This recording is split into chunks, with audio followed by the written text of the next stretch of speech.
Welcome to Kapoor classes. आज हम पढ़ाएंगे आपको सेंटेंसेस।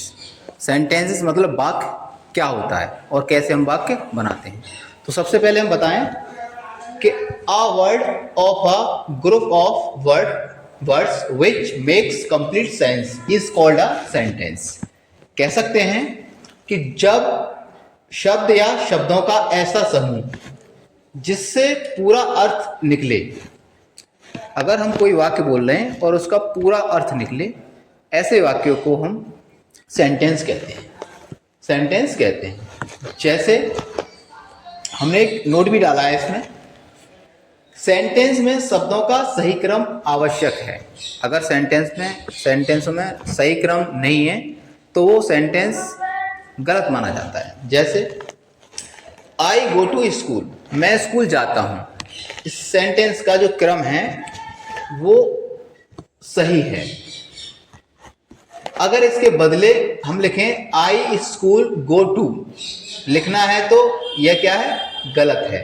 इसका मतलब सेंटेंस का क्रम सही होना बहुत ज़्यादा ज़रूरी है, उसी को हम वाक्य कहते हैं।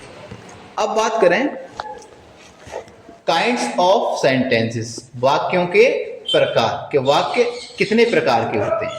तो कह सकते हैं अर्थ के अनुसार वाक्य 5 प्रकार के होते हैं। Number 1 assertive sentence, number 2 interrogative sentence, number 3 imperative sentence, number 4 optative sentence और नंबर 5 एक्सक्लेमेटरी सेंटेंस। तो हम इन 5 प्रकार के सेंटेंसों को वारी वारी से पढ़ेंगे विद डेफिनेशन के साथ। तो आइए देखिए। Assertive sentence number 1, a sentence that makes a statement is called N assertive sentence. कह सकते हैं कि जो वाक्य किसी कथन को व्यक्त करता है वह असर्टिव सेंटेंस कहलाता है। जैसे आई ईट, मैं खाता हूं। ही इज अ बॉय, वह एक लड़का है। आई एम अ गर्ल, मैं एक लड़की हूं। आई डू नॉट ईट, मैं नहीं खाता हूं। ये कुछ कथन है जो वाक्य को पूरा करते हैं। उसके बाद नंबर 2 पर आता है इंटेरोगेटिव सेंटेंस।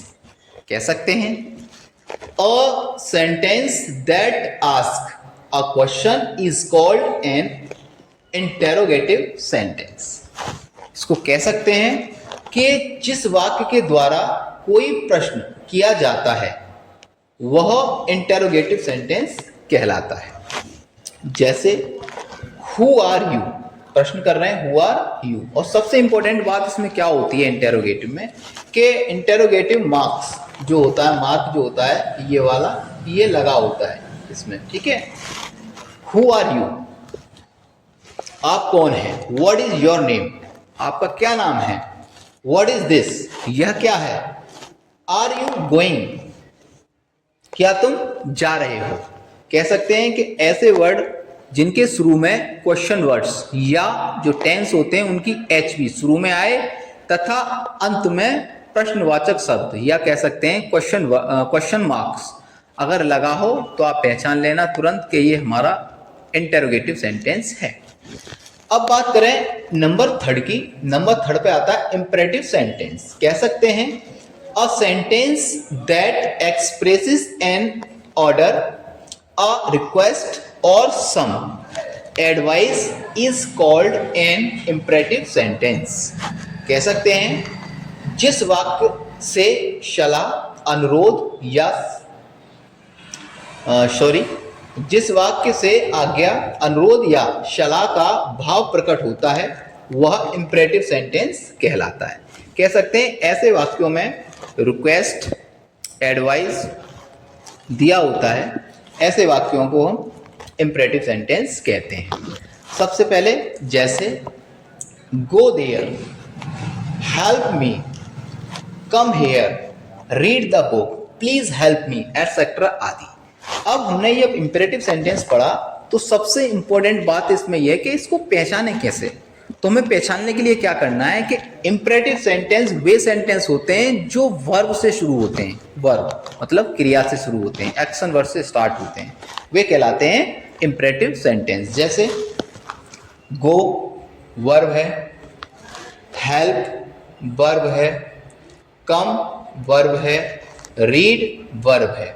और कुछ सेंटेंसों में जैसे प्लीज, ये है प्लीज कृपया, और ये रहा वर्ब है।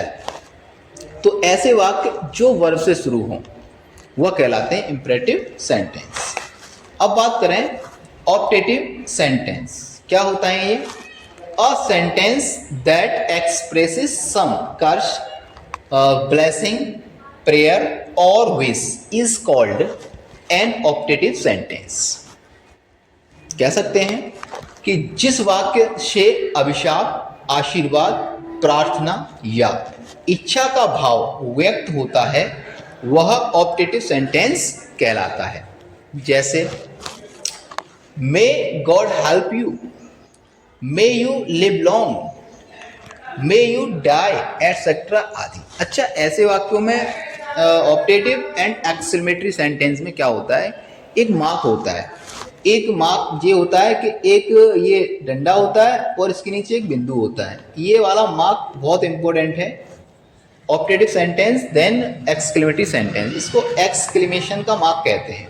ठीक है, तो इसको आप याद रखेंगे। आगे चलते हैं, एक्सक्लेमेटरी सेंटेंस क्या होते हैं ये देखिए। A sentence that expresses some sudden और strong feelings of the mind is called an exclamatory sentence. कह सकते हैं कि ऐसे वाक्य में दुख होता है, सुख होता है, आश्चर्य होता है, दुख सुख एंड आश्चर्य पाया जाता है। एक साथ कोई अचानक से कोई घटना हुई, एकदम आश्चर्य। तो अब हमने एग्जाम्पल लिखा है, alas my cat is dead. ठीक है, दुख की बात है, हमारी बिल्ली मर गई। Alas I am ruined, alas का मतलब होता है दुख, दुख व्यक्त कर रहे हैं, दुख। आई एम रुइंड, मैं बर्बाद हो गया। कह सकते हैं अगर कोई कार्य व्यक्ति करता है और वो कार्य नहीं चल पाता है और उसको बहुत बड़ा लॉस हो जाता है तो वो आदमी बिल्कुल बर्बाद हो जाता है। जैसे कह सकते, यहाँ बनाया sentence, alas I am ruined, मैं बर्बाद हो गया।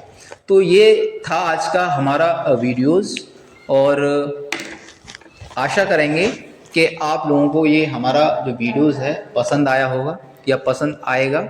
अगर ये वीडियोस आपको पसंद आए तो आप इसको शेयर कर सकते हैं और कमेंट कर सकते हैं, देन लाइक कर सकते हैं। अगर ये वीडियो और ज़्यादा आपके लिए हेल्पफुल रहा है या फिर अच्छा लगा है आपको तो आप अपने फ्रेंड्स को शेयर कर सकते हैं, देन इसको आप नोट डाउन भी कर सकते हैं।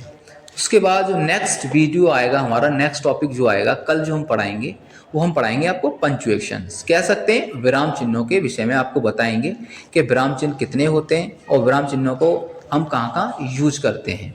तो उसका वो बहुत ज़्यादा इम्पोर्टेंट चैप्टर है, उसको आप बहुत केयरफुली सुनें और देखें, देन नोट करें। Thank you for watching.